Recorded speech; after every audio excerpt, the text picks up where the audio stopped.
వరద ప్రభావిత ప్రాంతాల్లో తెలంగాణ ముఖ్యమంత్రి రేవంత్ రెడ్డి ఈరోజు పర్యటించారు. ఇది చాలా బాధాకరమైన సందర్భం. భారీ వర్షం, వరద మీ జీవితాల్లో విషాదాన్ని తెచ్చిపెట్టిందని ముఖ్యమంత్రి రేవంత్ రెడ్డి ఆవేదన వ్యక్తం చేశారు. మీ కుటుంబాలకు అందుబాటులో ఉంటామని, మీ కష్టాలను గట్టెక్కించే బాధ్యత మాదేనన్నారు. ఖమ్మం వరద ప్రభావిత ప్రాంతాల్లో మంత్రులతో కలిసి ముఖ్యమంత్రి రేవంత్ రెడ్డి ఈరోజు పర్యటించారు. అనంతరం ఆయన ప్రాణ ఆర్థిక నష్టానికి ఆర్థిక సాయాన్ని ప్రకటించారు. పాడి పశువులు, గొర్రెలు, మేకలు నష్టపోయిన వారికి ఆర్థిక సాయం ఇస్తామన్నారు.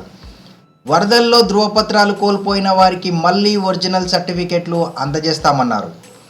రెవెన్యూ సిబ్బంది ఇంటింటికి వెళ్ళి వరద నష్టాన్ని అంచనా వేయాలని, నష్టం అంచనా నివేదిక ఆధారంగా నష్టపరిహారం అందిస్తామన్నారు. వరద బాధితులకు తక్షణం 10,000 రూపాయల ఆర్థిక సాయాన్ని ప్రకటించారు.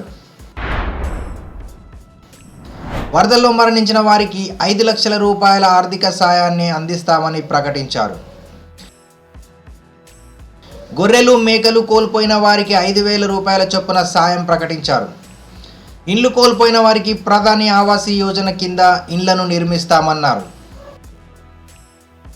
సీఎం వెంట ఉప ముఖ్యమంత్రి మల్లు భట్టి విక్రమార్క, మంత్రులు తుమ్మల నాగేశ్వరరావు, ఉత్తమ్ కుమార్ రెడ్డి, కోమటిరెడ్డి వెంకటరెడ్డి, పొంగులేటి శ్రీనివాసరెడ్డి, ఎంపీ రఘురామ్ రెడ్డి ఉన్నారు.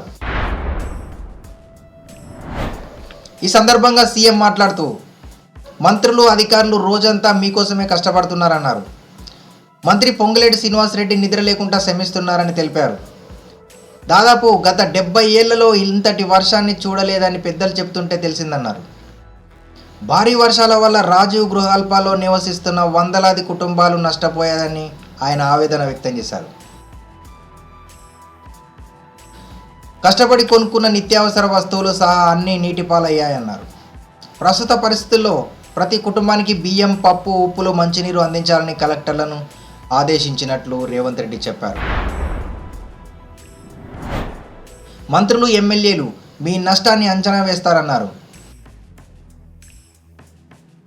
ఖమ్మం వరద ప్రభావిత ప్రాంతాల ప్రజలకు ధైర్యం చెప్పారు.